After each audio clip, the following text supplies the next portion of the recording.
In a galaxy shaped by singular moments, one act of mercy aboard a dying flagship becomes the first crack in a Sith Lord's perfect plan.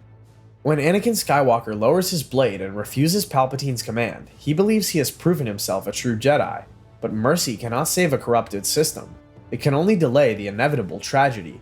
This is the story of how refusing to cross one line still leads to darkness, just by a longer, more torturous path. The deck plates of the Invisible Hand shuddered beneath Anakin Skywalker's boots as the flagship's superstructure groaned its death throes. Emergency klaxons wailed through corridors choked with smoke and the acrid scent of failing life support systems. Behind him, Obi-Wan Kenobi lay unconscious on the observation path, a darkening bruise spreading across his temple where debris had struck during their duel with Count Dooku. Before Anakin, the Chancellor of the Galactic Republic sat bound to a chair, watching with eyes that seemed to pierce through every carefully constructed layer of Jedi training. Count Dooku knelt before them both, disarmed and defeated. His lightsabers, those elegant curved hilts that had carved through so many Jedi, lay meters away, scattered across scorched durasteel. The elderly Sith's breathing came ragged, his aristocratic features twisted not with resignation, but something closer to weary acceptance. Anakin's twin blades hummed at Dooku's neck, forming an azure cross that painted the Count's pale skin in ghostly light. The moment had arrived. 3 years of war, thousands of dead Jedi, entire systems reduced to ash, and now the architect of all that suffering knelt defeated. Then came the words that would reshape everything. "Kill him, Anakin. Kill him now." I can't. You must stand trial. It's not the Jedi way." "You have shown great wisdom, young Skywalker, the mercy of a true Jedi." The Force swirled around them like a maelstrom, dark currents pulling at Anakin's center.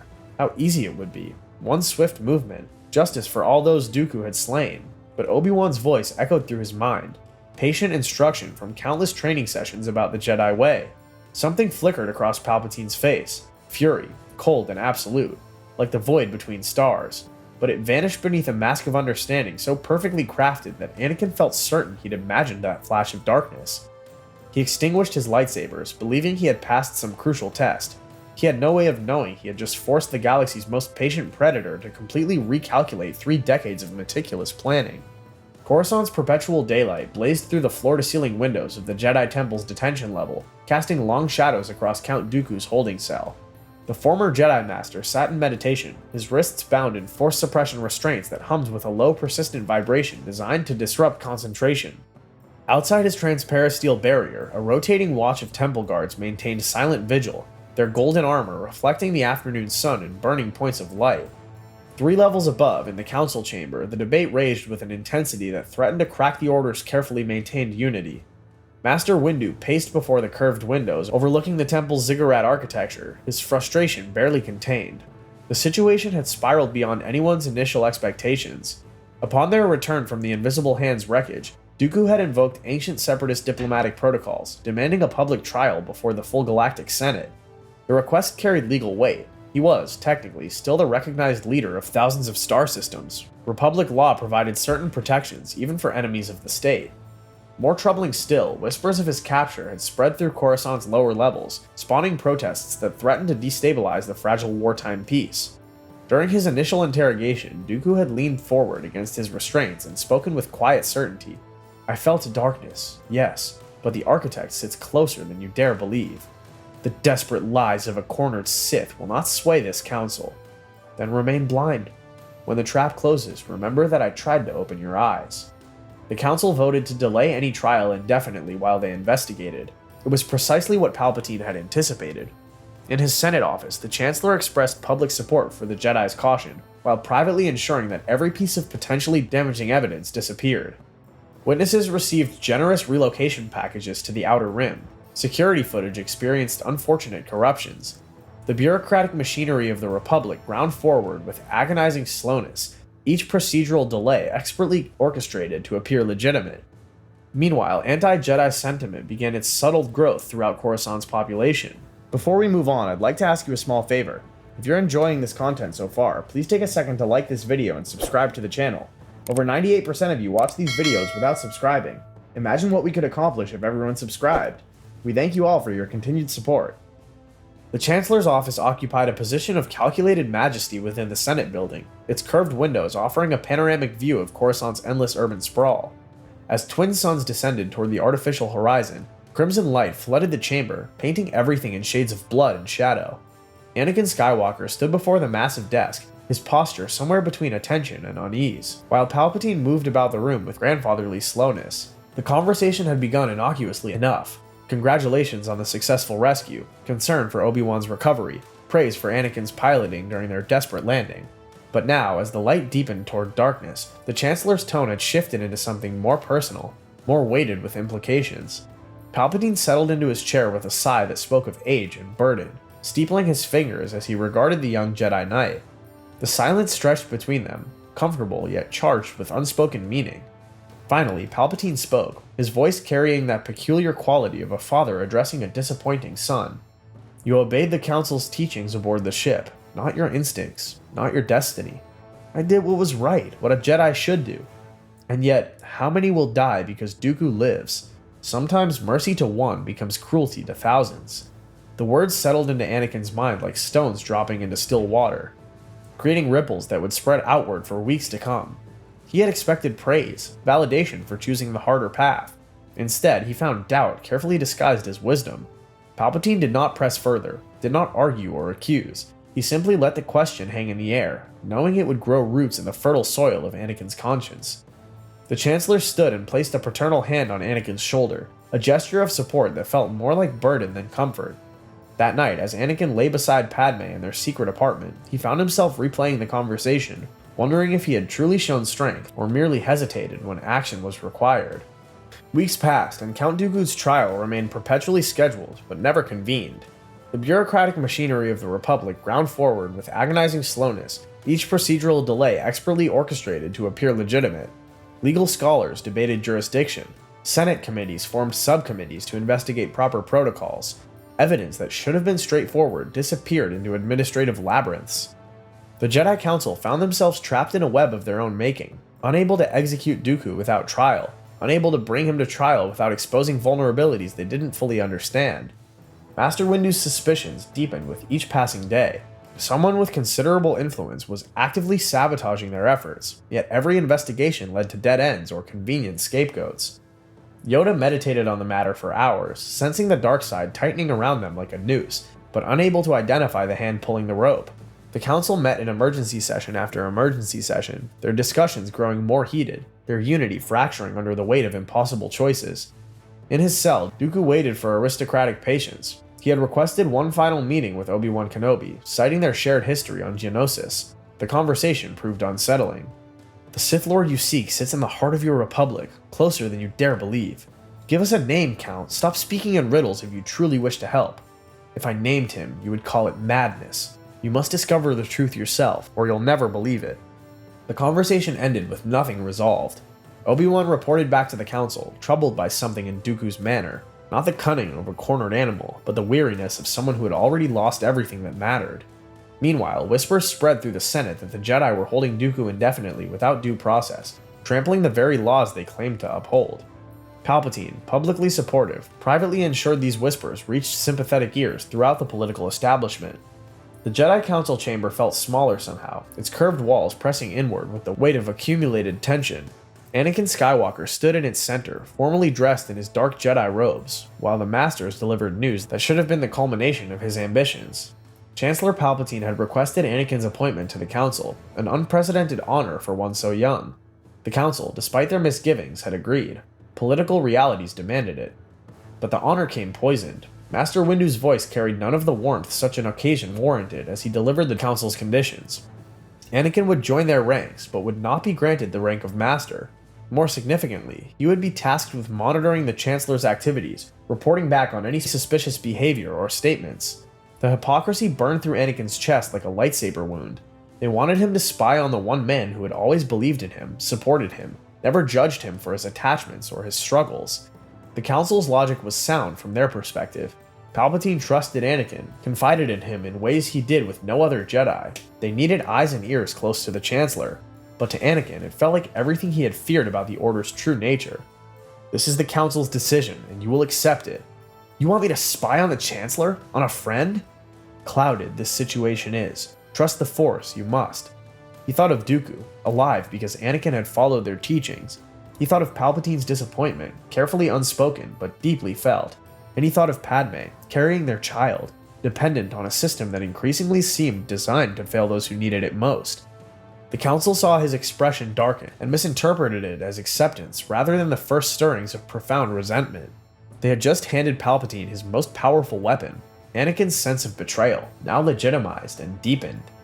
Count Dooku's cell had become his meditation chamber, his philosophical sanctuary, and his tomb.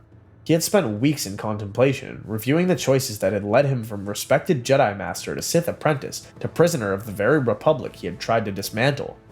The irony was not lost on him. He had genuinely believed the Republic was corrupt beyond redemption, and that only through destruction could something better emerge. Now, watching his former student Sidious methodically dismantle truth itself through bureaucratic manipulation, Dooku realized he had been merely a tool in something far more patient and terrible. The elderly Sith Lord understood his position with crystalline clarity. Sidious could not allow him to testify, not when even vague accusations might prompt investigations that could unravel everything. Yet, executing him openly would validate his warnings about Jedi overreach. The solution was obvious. Dooku needed to die in a way that appeared to be the Jedi's fault. And so, with the clarity of someone who had already accepted his death, Dooku engineered one final gambit. He used the Force in ways the suppression fields should have prevented, tiny manipulations over days and weeks that went unnoticed by his guards. A security override here, a corrupted surveillance feed there. He arranged for evidence to be discovered, evidence suggesting an elaborate escape plot involving separatist infiltrators within the temple itself. Do you ever wonder who truly benefits from this endless war? Silence, prisoner.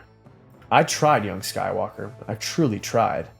The trap sprang during a shift change, precisely as Dooku had calculated. Alarms shrieked through the detention level. Clone troopers and temple guards converged on his cell, weapons raised, believing they were preventing an escape.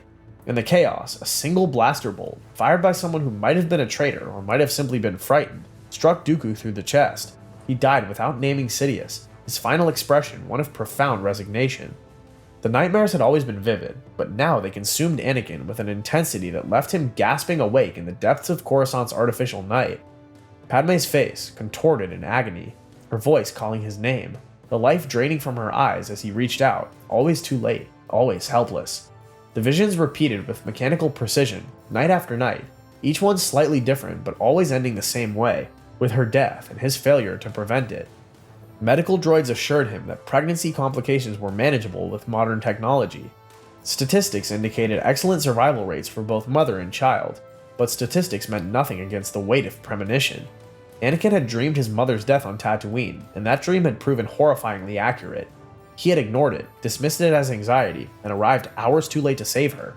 Now, holding Padme as she slept peacefully beside him, he felt the same cold certainty settling into his bones. The Jedi Council offered no help. They would forbid the attachment entirely if they knew of it. Obi-Wan, his closest friend and brother, would be honor-bound to report the relationship. The Council had just demonstrated their perspective by keeping Dooku alive for political purposes while denying Anakin the rank his abilities warranted. I can't lose you. I won't. You're having nightmares again. I'm right here. I'm not going anywhere. You don't understand. I've seen this before, with my mother. Palpatine, by contrast, understood. When Anakin confided his fears during one of their increasingly frequent private meetings, the Chancellor listened with genuine empathy. He did not dismiss the visions or lecture about attachment. Instead, he spoke of ancient knowledge, of abilities some would consider unnatural, of power that could save those you loved from death itself. The seeds he had planted weeks earlier were now sprouting, fed by Anakin's terror and watered by the Jedi Council's calculated distance. The revelation came with the subtlety of a supernova. Master Windu burst into the council chamber with news that seemed impossible even as the evidence mounted into undeniability. Chancellor Palpatine was the Sith Lord they had been seeking, Darth Sidious, the architect of the Clone Wars, the corruption at the Republic's heart. Everything Dooku had tried to warn them about, hidden behind the grandfatherly facade of democracy's greatest defender. The Council mobilized immediately, selecting their finest duelists for what would be the most consequential confrontation in 1,000 years of Jedi history. Anakin learned of the plan through his position as Palpatine's unofficial liaison. Master Windu, operating with grim efficiency, informed him that the Chancellor would be arrested, and if he resisted, dealt with accordingly. The words hung in the air, dealt with accordingly, the same phrase they had used about Dooku, the same logic of extrajudicial execution that Anakin had refused to embrace aboard the Invisible Hand. And now the Council intended to apply it again. this time to a man who had been nothing but supportive, who had believed in Anakin when others doubted. The speeder flight to Palpatine's office felt like falling into a gravity well with no hope of escape. Anakin's mind raced through impossible calculations. He arrived to find the office transformed into a battlefield. 3 Jedi Masters lay dead, their bodies smoking from lightsaber wounds. Mace Windu and Palpatine dueled with savage intensity, purple and red blades creating patterns of light. Then Windu gained the upper hand, disarming the Chancellor. The oppression of the Sith will never return. You have lost. Anakin, help me. Don't let them kill me. Master Windu, please. He must stand trial. It's not the Jedi way. But Windu had made his decision, justified by the deaths of his fellow masters and the scope of Palpatine's crimes. He raised his blade, and Anakin, watching history repeat itself, saw the pattern complete. He had refused to kill Dooku, and chaos had followed. The Jedi preached mercy, but practiced execution. The choice was made not in rage, but in resignation. Not in passion, but in cold calculation of lesser evils. Anakin's blade swept through Master Windu's arm with mechanical precision, the limb tumbling away, still clutching the purple lightsaber that had been poised to strike. Palpatine's lightning erupted with renewed fury, sending Windu screaming through the shattering window into Coruscant's endless abyss. In the aftermath, as Palpatine rose to his full height and the mask of benevolence shattered completely, Anakin felt no triumph, no sense of righteous vindication, only the weight of damnation accepted. There would be no grand ceremony, no knighting before cheering crowds. Palpatine dubbed him Darth Vader in tones that carried formality rather than warmth, like a general issuing of deployment orders. The tasks that followed were presented as operational necessities. Order 66 would eliminate the Jedi before they could regroup and launch a coup. The temple must be secured. The Separatist Council on Mustafar must be dealt with to consolidate power. Each atrocity was framed as unfortunate necessity in service of a larger peace. Vader led the march on the Jedi Temple with 500 clone troopers at his back. The younglings huddled in the council chamber died quickly, at least. He told himself that was mercy, even as his blade moved with efficient brutality. Across the galaxy, clone troopers turned on their Jedi generals in perfect synchronization. On Mustafar's volcanic shores, Vader confronted Obi-Wan Kenobi one final time. His former master had tracked him through Palpatine's ship, arriving to witness the murder of the Separatist Council. You were the chosen one. It was said you would destroy the Sith, not join them. I tried it your way, Obi-Wan. Mercy changed nothing. The galaxy burned anyway. Then you've chosen damnation for no reason at all. The duel that followed carried none of the theatrical fury of Sith tradition. Vader fought with mechanical precision. He was not trying to defeat his brother. He was trying to end the last piece of his old life that might call him back. The high ground ended it. Vader's legs and remaining organic arm lay severed on volcanic rock as flames consumed what was left of Anakin Skywalker's body. Obi-Wan departed with Padme, who would die in childbirth despite every medical intervention available, her heart simply giving out as if she could no longer bear to exist in the agony her husband had helped create. The medical facility on Coruscant's industrial levels hummed with machinery as teams of droids reconstructed what remained of Darth Vader. The process took weeks. Prosthetic limbs, neural interfaces, respiratory systems to replace lungs seared by volcanic gas. The armor that encased him was more advanced than any previous design. Palpatine had prepared for this contingency, though not in quite the same manner he had envisioned. The mask that lowered onto Vader's reconstructed face sealed with a hiss that would become his signature sound, each mechanical breath a reminder of what he had sacrificed. But when Vader rose from the operating table and spoke his first words through the vocabulator, Palpatine recognized something unexpected. There was no rage, no immediate violence directed at imagined enemies, only cold, terrible clarity. This Vader remembered his choices with perfect detail. He had refused to execute Dooku, and chaos had followed. He had tried to stop Windu from executing Palpatine, and been forced to choose between imperfect evils. At every step, he had tried to follow the rules, honor the codes, trust in mercy, and at every step, the galaxy had punished him for it. The Vader who emerged from Reconstruction was not the theatrical enforcer of imperial terror that might have been. He was colder, more controlled, methodical rather than passionate. His loyalty to Palpatine was purely transactional, a recognition that the Empire represented order in a galaxy that had proven itself incapable of self-governance. When he hunted the surviving Jedi, he did so with mechanical efficiency rather than personal vendetta. In his fortress on Mustafar, built on the site of his greatest defeat, Vader spent long hours in meditation. The dark side sustained him, but he never forgot the moment aboard the Invisible Hand when he had believed mercy mattered. He had refused once, he tried to walk a different path, and the galaxy had burned anyway. That memory shaped everything that followed. not as justification, but as terrible confirmation that some systems were so corrupted that no single choice could save them. He had chosen mercy once, and it had saved no one. Now he would choose order, and at least the galaxy would know the price of its corruption. If you enjoyed this journey into the shadows of what might have been, remember to hit that subscribe button and join us for more explorations of the infinite possibilities within that galaxy far, far away. May the Force be with you, always.